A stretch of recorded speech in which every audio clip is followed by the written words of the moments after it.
I never thought one borrowed book would follow me this far through my life. Some things remain beside us quietly, even after we stop noticing them. It sat on my shelf for years, like a sentence I never got to finish. That morning, for the first time in years, I truly noticed it again. The cover felt older in my hands than it ever had in my memory. My name was still inside, written by a younger version of myself. I tried to remember the day I borrowed it, but almost nothing came back.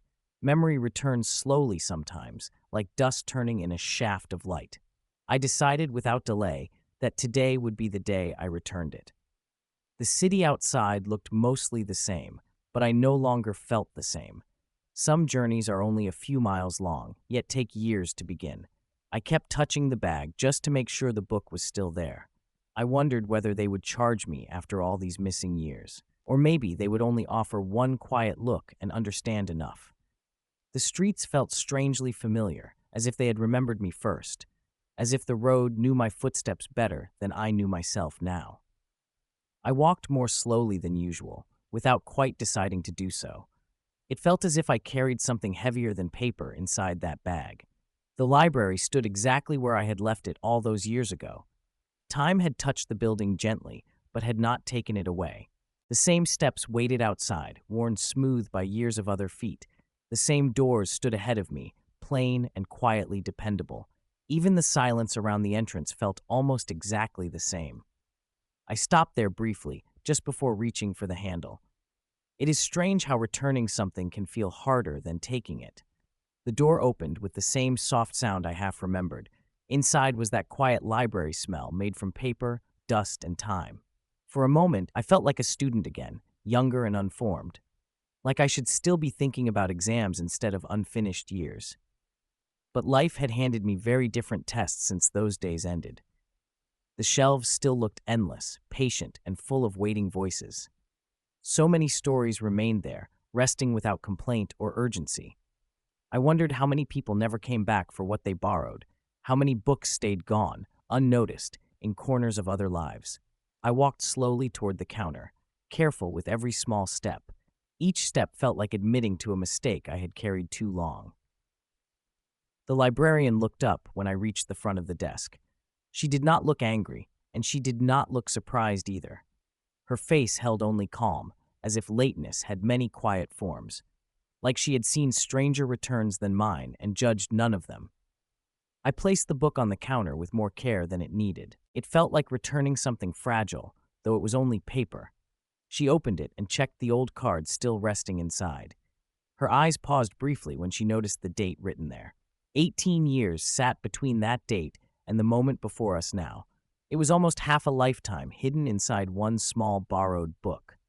I waited for surprise, or laughter, or some reasonable disapproval, but she only gave a small, gentle smile and kept moving calmly.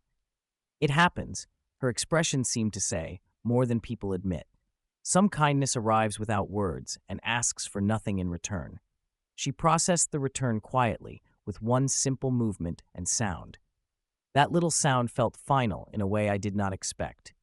Like closing a chapter I had forgotten was still left open. There was no fine waiting for me after all those vanished years. There was no lecture waiting on the other side of the desk. There was only acceptance, simple and ordinary and unexpectedly kind. Sometimes forgiveness enters a room so quietly you almost miss it. I thanked her with a small nod, because words felt too heavy then.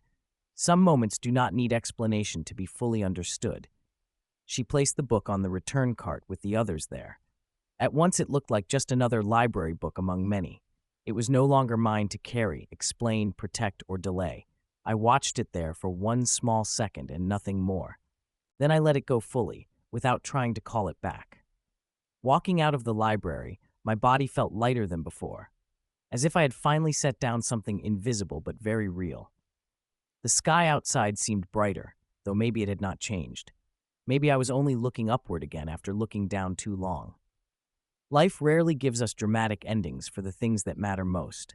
Most endings arrive quietly and ask only that we notice them. The bus ride home felt shorter, softer, and less crowded somehow. Or maybe my thoughts had finally become still enough to rest. I sat by the window again, but this time my hands were empty.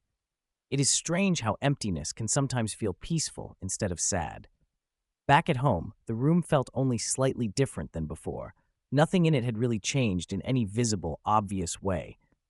But something inside me had shifted into a calmer shape. The space on the shelf looked odd at first, without the book there. It reminded me of a missing tooth, small but impossible not to feel.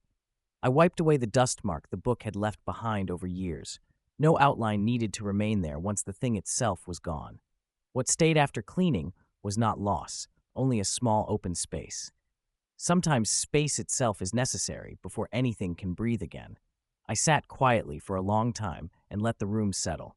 I thought about how long we keep small, unfinished things with us, and how easy it can be to set them down once we finally choose. Night arrived gently, without bringing anything heavy in with it. There were no large thoughts left in me by then, only quiet. I lay down feeling calmer than I had expected to feel that day. It felt like finishing something small that had lasted far too long. The bag beside the chair looked lighter, and for once it was. The room felt balanced again, as though some pressure had been removed. I looked one last time toward the shelf before turning away. The empty space there no longer troubled me the way it first had. It looked natural now, as if it had always been meant to exist. I reached toward the lamp, knowing tomorrow would just be another day. The light went out softly, without drama, almost like a breath. Darkness felt peaceful then, not heavy, not crowded, not unfinished. The window held the night outside with quiet steadiness and distance. Sleep came easily, without argument, and without old thoughts returning. Morning arrived without needing to announce itself in any special way. I woke without that small hidden weight I had carried for years. The shelf looked normal now when I saw it in the daylight.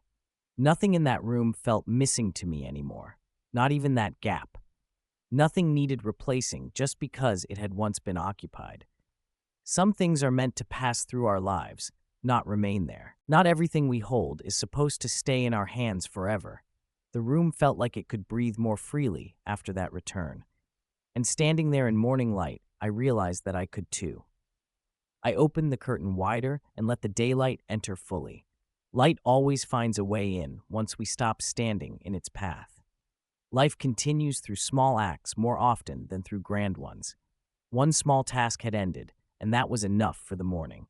There were still many days ahead, but none of them felt burdened. The open space on the shelf remained, but now it looked peaceful. I turned away without needing to look back at it once more. Some stories end quietly, and that quietness is exactly what they need.